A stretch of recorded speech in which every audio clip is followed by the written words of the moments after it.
There is no such thing as time. There's no moments, really. There's only one moment. And when you can flow with that moment and move into the next with an elegance, you have tapped into your real divinity. How do we do this? How do we live a life of grace? A life of grace is inviting. We embrace life's experiences. We do not resist our challenges, our hardships, our trials, our tribulations. When we learn to embrace our life experiences, all of them, the positive, the negative, we actually pull them into our light, and we give them the opportunity to transform and transmute to their higher versions, their higher forms. We awaken them. Our trials and our tribulations are just representations of things that we need to heal. Some people may say, well, how does a divorce represent my abandonment issues? How does losing my job represent my trauma around how I was poor when I was younger, my trauma around not having a lot of resources when I was younger? How do these things relate? You can look at our world like a dream, right? In a dream, everything is symbolic. Little of anything is literal. Everything is symbology. This is the same thing that applies to our lives. Our lives are representations or mirrors of who we are. So everything that we experience in the form of challenges and hardship are things that want love, things that want to be shown the light of consciousness, and things that want to transform into their higher versions.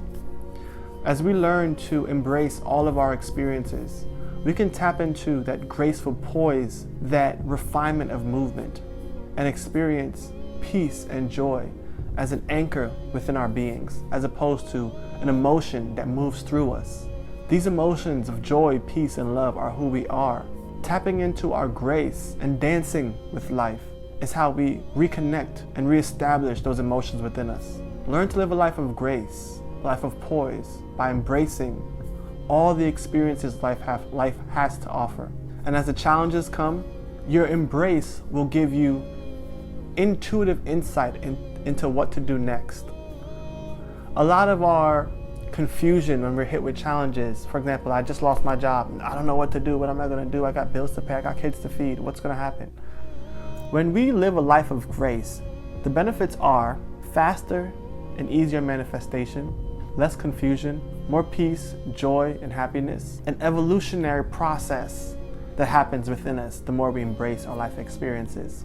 And the practical things that we need to do when our challenges arise, we just know it in the moment. We know what needs to be done, because the confusion really comes from resistance, us resisting our life constantly. You know, why did I have to lose my job? Why does this divorce have to happen? And we go into these negative emotions about it and these negative perspectives, quote unquote negative. And by doing that, we push them away from us. And again, those are aspects that want to be loved. So all they keep doing is coming back in the form of cycles to slap us in the face, really. So as we tap more into our graceful nature, like a tree swaying in the wind, the earth and how it embraces the seasons from summer to autumn to winter to spring, so too should we move through our seasons of life and sway in the ways that the wind means to take us. I want to leave you all with just saying thank you for your presence here on earth. And I want to invite you to like and subscribe for more spiritual guidance. And if you want to work with me one-on-one, visit my website at kbspirituallife.com.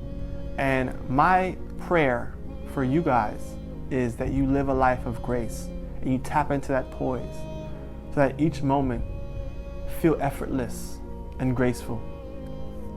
Although each moment may take effort, we can still live an effortless life the more we embrace the moments and view life's events and experiences as valuable and as valid.